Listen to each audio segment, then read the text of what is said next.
Seja muito bem-vindo ao podcast Casa Hunter, mais um canal de comunicação dedicado às pessoas com doenças raras e seus cuidadores.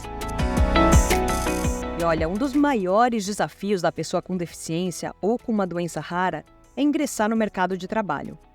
As dificuldades são muitas e a inclusão nem sempre é fácil. E depois de estar empregada, a pessoa e a empresa passam por muitas adaptações. Seja por falta de políticas públicas, incentivo às empresas ou mesmo a falta de acessibilidade aos deficientes. Esse é um grande desafio para todos os países. Só que uma resolução inédita da ONU, em dezembro de 2015, a Agenda 2030 para o Desenvolvimento Sustentável, propõe que os países promovam um crescimento econômico, inclusivo e sustentável, emprego pleno e produtivo, além de trabalho decente para todos. A proposta é que até 2030 as pessoas possam alcançar o emprego pleno e produtivo e trabalho decente para todas as mulheres e homens, inclusive para os jovens e as pessoas com deficiências, além de remuneração igual para trabalho de igual valor. E o nosso convidado para falar sobre empregabilidade é o advogado Cid Torquato, especialista em tecnologia que, através de uma experiência pessoal, passa a se dedicar ao tema das pessoas com deficiência. Com passagens pela gestão estadual e municipal de São Paulo, Cid Torquato destaca os desafios da pessoa com deficiência, o avanço nas políticas públicas e o acesso ao mercado de trabalho. Temos também a Laís Serrão, jornalista e paciente com a doença de Fabry, que vai nos contar um pouquinho sobre sua vida e como ela foi se adaptando à doença. Eu quero convidar você para conferir a conversa com Cid Torquato e Laís Serrão, que traz um olhar para a empregabilidade das pessoas com deficiência e os grandes desafios a serem enfrentados.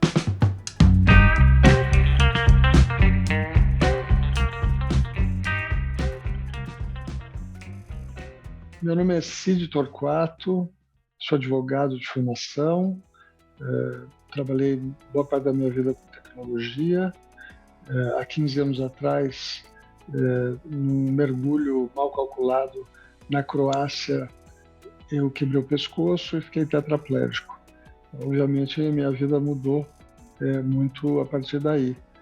Felizmente, eu logo, com poucos meses depois da lesão, eu fui chamado para trabalhar na recém-criada Secretaria de Estado dos Direitos da Pessoa com Deficiência de São Paulo, onde eu fiquei por 8 anos e cheguei a ser secretário adjunto. Depois fui trabalhar na gestão de Dória Covas como secretário municipal da Pessoa com Deficiência de São Paulo. Nesse período eu intensifiquei meus contatos com a questão das doenças raras, principalmente após conhecer a Casa Hunter. Foi o grande vetor de aproximação minha com essa temática tão importante, que é a temática das doenças raras e, como pano de fundo, a deficiência. A gente sabe que uma porcentagem muito grande das pessoas que têm doenças raras também adquirem deficiências, né? São pessoas com deficiência, o que aproxima muito os dois temas, inclusive em termos de ações, né, de políticas públicas e, inclusive também no plano legislativo. Então, essa é a minha experiência com o tema.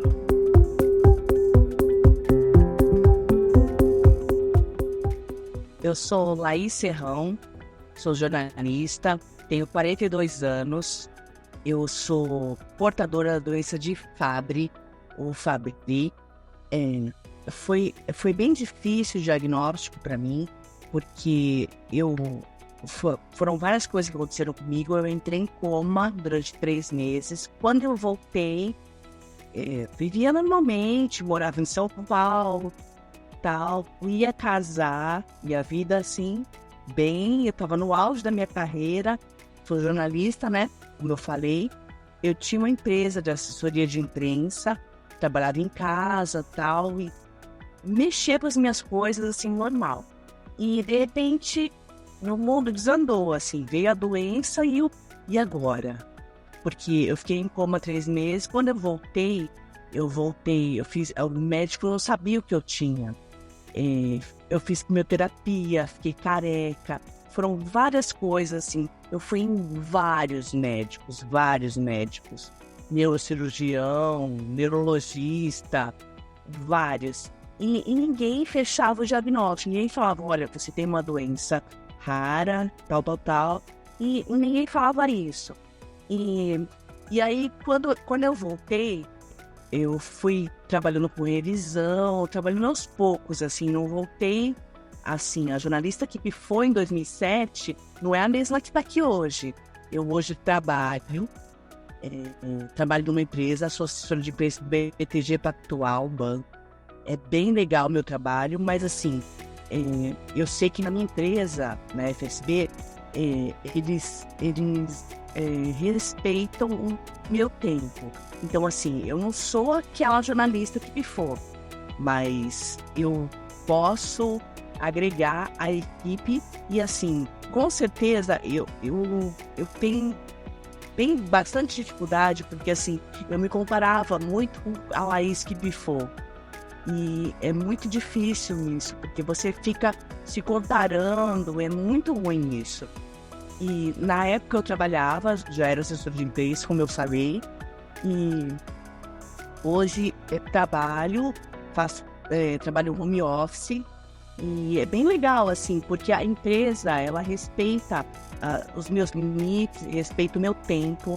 Então, assim, não adianta chegar para mim, como era naquela época, e falar, olha, eu preciso de um texto para daqui a meia hora. E eu fazia rapidinho, revisava e pronto. E o texto. E assim, e foi bem legal, assim, é bem legal que a empresa saiba tratar a gente, assim. Eu trabalhei em 2 empresas depois de pifada, eu falo pifada, depois de doente. Eu trabalhei na Ambima e trabalho agora hoje na FSB. E assim, as duas, para mim, sem ter o que falar, assim, as 2 empresas muito boas, respeitam, porque eu sou uma pessoa com deficiência, sou cadeirante, e eles respeitam também o meu tempo. Então não adianta nada querer impor a mesma coisa que coloca para os outros e colocar, olha, tem que entregar daqui a meia hora, e eu me virar para fazer, e assim, eu sou muito exigente, peco pela excelência, reviso 30 vezes a mesma coisa. Isso é bem legal. Cid, você acha que a sociedade está preparada para a convivência e a inclusão das pessoas com deficiência? Na sua opinião, as diferenças já são mais aceitas? Nós vivemos uma sociedade conservadora, preconceituosa, que começa a aprender a lidar com a sua diversidade, né? A gente acompanhou historicamente um país aqui no Brasil, né, que embora tenha uma população de origem africana, preta, muito grande, uma população que sempre foi, sempre viu à margem sempre viveu excluída ou com grande preconceito. Então, é uma sociedade, como eu disse, que ainda está encontrando caminhos para lidar com sua diversidade, para vencer o preconceito. Então, tudo que é diferente, tudo que é diverso, tudo que parece diferente, em geral, a tendência é que exista algum processo de resistência a essa diferença. Isso acontece muito, com certeza, com as pessoas com doenças raras, inclusive porque muitas delas apresentam uma diversidade aí, inclusive no seu visual, né? Desenvolvem características que, como é que eu frasei isso de uma forma que as tornam diferentes, das pessoas em geral. né? Então, a nossa sociedade ainda reage muito mal a esse tipo de diferença, né? As características que pessoas com doenças raras e pessoas com deficiência têm. Então, esse é o grande desafio que nós temos, né? Vencer, sensibilizar a sociedade e vencer esses preconceitos, né, que são muitas vezes banais, e tem a ver com o visual das pessoas e não com o que elas são de fato. Então, acho que o grande desafio que nós temos, né, pensando na empregabilidade das pessoas com doenças raras, das pessoas com deficiência, como eu disse, né, sensibilizar a sociedade para que ela consiga vencer seus preconceitos, para que ela consiga aceitar o diverso e, na medida do possível, valorizar o diverso. Eu sempre disse que aqui no Brasil, que é um país talvez dos mais diversos do mundo, se não o mais diverso em termos de população, inclusive pela miscigenação, né, entre as várias raças que construíram a nossa população, valorizar a diversidade e ter na diversidade, encontrar, entender na diversidade nosso principal asset. Então, vamos valorizar a diversidade. Laís, você ainda está em tratamento? E como é que você concilia esse momento com o seu trabalho? É bem difícil você lidar com uma doença crônica e ter que fazer um tratamento. Por exemplo, teve uma época, um ano mais ou menos, eu estava fazendo infusões. Eu ia pro hospital, fazia infusão e, assim, você explicar pro seu gestor que você precisa sair, sabe? É muito ruim, uma vez por mês, e ficar com o bracinho assim, sabe? E tentando melhorar a sua qualidade de vida, é bem difícil isso, porque talvez as pessoas não estejam preparadas para isso. O empregador ele não quer saber de ausências, mesmo que seja assim programada. Hoje em dia eu faço uso do Galafold, que não está vindo, infelizmente. O Ministério da Saúde parou de me mandar. Estou na batalha ainda para conseguir. E assim, é um medicamento oral, para mim é bem melhor. Assim, não tem nenhuma contraindicação, não tem nenhum fator assim que me impeça, não afeta assim diretamente meu trabalho. Porque é um comprimido que eu tomo e tranquilo, entendeu? Vida que segue. Mas quando eu fazia as infusões era bem difícil. Assim, apesar de trabalhar em empresas que entendiam isso, entendiam esse negócio de você ter uma doença rara, você ter que sair do emprego para ir para o hospital, para fazer a infusão, é bem difícil isso. E talvez nem todas entendam isso. Cid, quais são os desafios que as pessoas com deficiência enfrentam no dia a dia, não só no Brasil, mas também em outros países? Você pode complementar trazendo mais exemplos de políticas públicas bem-sucedidas e de países mais inclusivos? A questão do preconceito, do estranhamento, nessa dificuldade de inclusão da pessoa com deficiência, da pessoa com uma doença rara, é um fenômeno, com certeza, que nós experienciamos aqui no Brasil, mas em grande medida o que acontece no mundo inteiro. Se nós falamos com pessoas com deficiência de qualquer lugar do mundo, inclusive dos Estados Unidos, que é a grande meca da inclusão e dos direitos das pessoas com deficiência, nós vamos receber o mesmo tipo de resposta. Que as pessoas são excluídas, que elas não são incluídas devidamente, que existe preconceito da sociedade. Então, esse é um fenômeno mundial, global.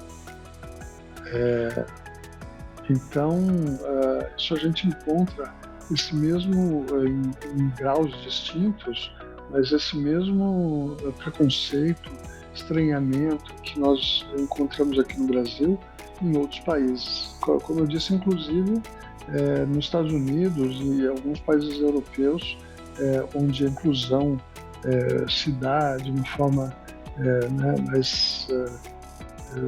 mais maior do que no nosso caso aqui. Então, não é difícil encontrar referências que realmente mostrem o cenário ideal, né? Como eu disse, se a gente conversa com pessoas com deficiência de qualquer país do mundo, eles vão reclamar do processo de inclusão. Eu mesmo tive a oportunidade de ir para o Japão, que eu imaginei que fosse um país que incluía de forma bastante satisfatória suas pessoas com deficiência, e descobri que lá, as pessoas recebem uma assistência muito grande, né? Você tem aí mecanismos do Estado de assistência, acolhimento das pessoas, mas elas não se sentem incluídas. Então, e tem problemas, de empregabilidade e por aí vai. Então, essa é uma construção global. E um dado importante, interessante, é que tudo isso era praticamente desconhecido, ou seja, passava muito ao largo das políticas públicas, na grande parte dos países do mundo, antes da Convenção da ONU sobre os Direitos das Pessoas com Deficiência. A ONU reconheceu essa situação de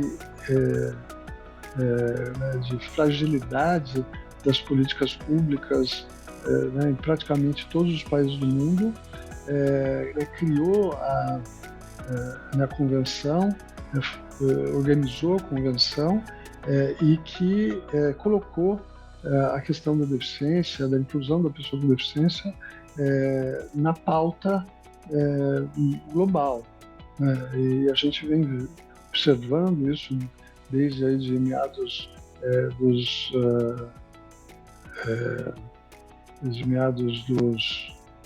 do começo do século, que o tema vem ganhando força em vários países e isso vem também provocando uma mudança de percepção com relação à pessoa com deficiência, um aumento das políticas públicas em prol das pessoas com deficiência.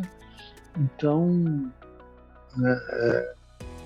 isso foi muito importante, essa iniciativa da ONU, e agora nós temos que aproveitar esse momento para que, de fato, a gente consiga avançar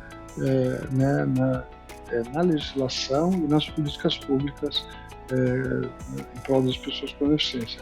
Mas, como eu disse, isso é um fenômeno, infelizmente, global. Todos os países do mundo, sem exceção, precisam evoluir com relação à inclusão das pessoas com deficiência. Então, é um movimento global, a gente tem muito a aprender com os outros países, nessa troca de experiências, mas uma experiência, uma evolução que está acontecendo no mundo inteiro, de forma lenta, infelizmente, e eu mais ou menos equiparo, certo? Guardadas as diferenças aí, mas eu equiparo, esse movimento está acontecendo no mundo inteiro conjuntamente, e os países estão enfrentando os mesmos desafios de inclusão e de respeito aos direitos das pessoas com deficiência. Laís, você acredita que as empresas ainda têm dificuldade para contratar pessoas com deficiência? Sim. Acredito que sim, porque eu acompanho muito amigos meus, pessoas com deficiência, ajudar. Tem um menino que me pediu para armar o currículo dele, e eu ajudo, assim, sabe? É bem legal isso. E assim, ele tem uma doença rara, E assim, é bem difícil, porque assim, a empresa ela não sabe que ela pode esperar. E realmente, assim, nem eu sei que eu posso esperar da minha doença. Eu posso estar bem hoje e amanhã acordar mal, cara, acordar em crise. E assim, é muito difícil, porque assim, a pessoa que não está vivendo aquilo, ela quer esperar de você aquilo que ela contratou você para fazer aquilo, entendeu? Por exemplo, ela quer aquilo que ela contratou, é isso que eu falei, desculpa. Contratou você para fazer aquilo. Então, assim, se você não se propõe a isso, se você tem problemas para cumprir as coisas, é bem difícil. Para a empresa, tô vendo o lado do empregadoras. Eu acho que para eles é bem difícil. Acho que tem algum preconceito, talvez, porque que é todo um entendimento, assim, compreensão. Eu acho que grande problema é que as pessoas não se põem no lugar do outro. Então, e se fosse eu que tivesse a doença? Se fosse minha mãe que tivesse, sabe, assim, não conseguem se colocar no lugar do outro, não conseguem ver o que acontece e é por isso que o mundo tá do jeito que tá. Cid, eu quero trazer agora a nossa conversa mais para o mercado de trabalho durante e pós-pandemia. O mundo inteiro viveu uma experiência terrível, em que as pessoas perderam parentes, amigos, seus postos de trabalho, entre outras coisas. Como a população com deficiência e doenças raras foi assistida? Eu também te pergunto se a gente pode afirmar que o trabalho remoto foi uma revolução para essas pessoas com dificuldade de locomoção. Essa pandemia da Covid foi algo muito cruel, muito duro para pessoas com deficiência, pessoas com doenças raras no mundo inteiro. A gente sabe, nós assistimos aqui tudo que aconteceu na Europa, principalmente na Itália, na França, na Espanha, e quantas dezenas, centenas de pessoas com deficiência que morreram durante a pandemia. Nos Estados Unidos também, centros de reabilitação, casas de repouso, casas de clínicas que tinham pessoas com deficiência, idosos, sendo dizimadas pela Covid. Então, difícil dizer que a Covid foi positiva para as pessoas com deficiência e pessoas com doenças raras e idosos, porque ela ceifou muitas vidas. Felizmente, aqui no Brasil, nós não tivemos a mesma experiência que teve a Europa e os Estados Unidos. Ou seja, eu não soube de nenhuma clínica, nenhuma casa, nenhum centro de reabilitação onde os seus participantes tenham sido dizimados. Aqui em São Paulo, por exemplo, na época eu era secretário municipal da pessoa com deficiência, nós fizemos um grande trabalho para blindar essas instituições, principalmente as instituições de acolhimento, contra a Covid, e com resultados bastante positivos. Eu não vi nenhuma notícia na imprensa sobre que algo parecido com o que aconteceu na Europa e nos Estados Unidos. Então, eu acho que nós fomos vitoriosos no sentido de proteger essa população. Então, de novo, difícil dizer que tirar algo de positivo dessa experiência que nós vivemos. Mas, de fato, a Covid provocou de forma muito pragmática a questão de se trabalhar de casa, do home office. Então, hoje em dia, mesmo agora pós-Covid, muitas empresas mandaram todos os seus funcionários para casa, muitas vezes devolveram, desalugaram, venderam suas sedes e agora todo mundo trabalha remotamente. Isso é um ponto positivo para pessoas com deficiência, principalmente para aquelas pessoas qualificadas, né? Mas que, por algum motivo, têm mobilidade reduzida e não conseguem, muitas vezes, sair de casa ou manter um padrão de trabalho, né? Entrando às 8 ou 9 horas da manhã, ficando o dia inteiro na empresa, saindo no final do dia, pegando, né, o transporte coletivo.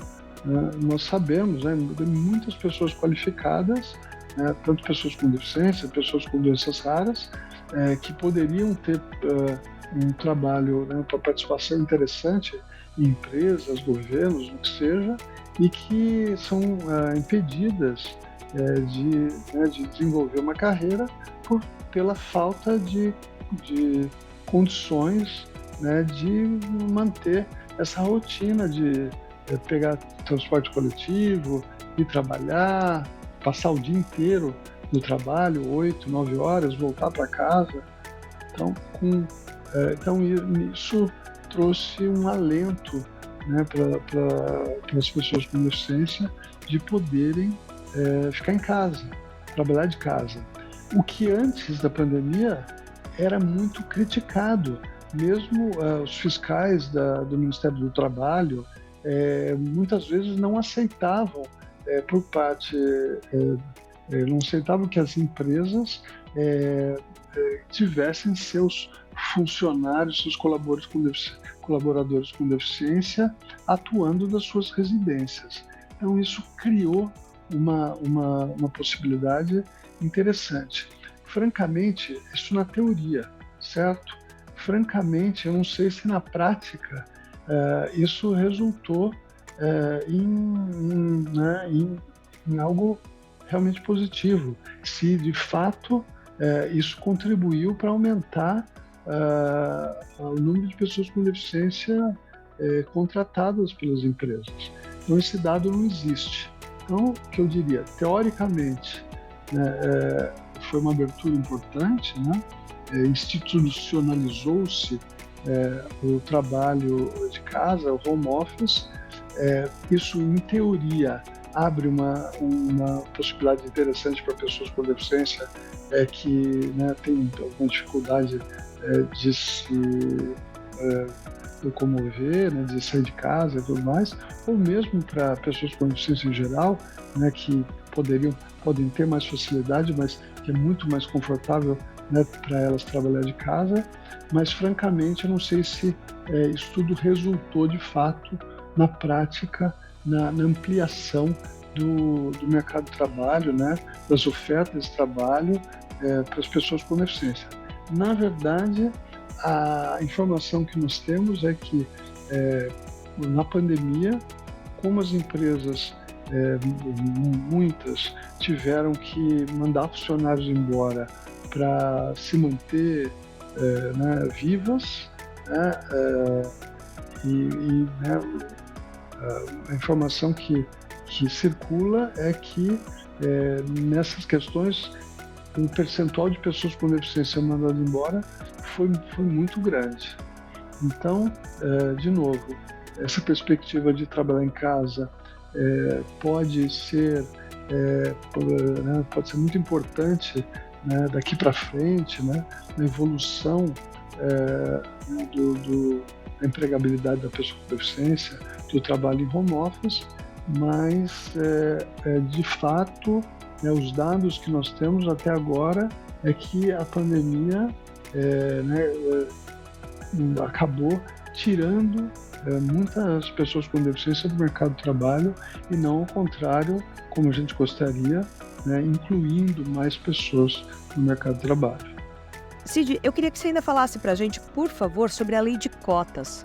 Na sua opinião, as empresas deveriam ter algum benefício para a contratação de pessoas com doenças raras e deficientes? E será que você também pode trazer alguns exemplos bem-sucedidos de outros países que adotam essa prática? Aliás, aqui no Brasil, a gente ainda tem um caminho para melhorar? Existem...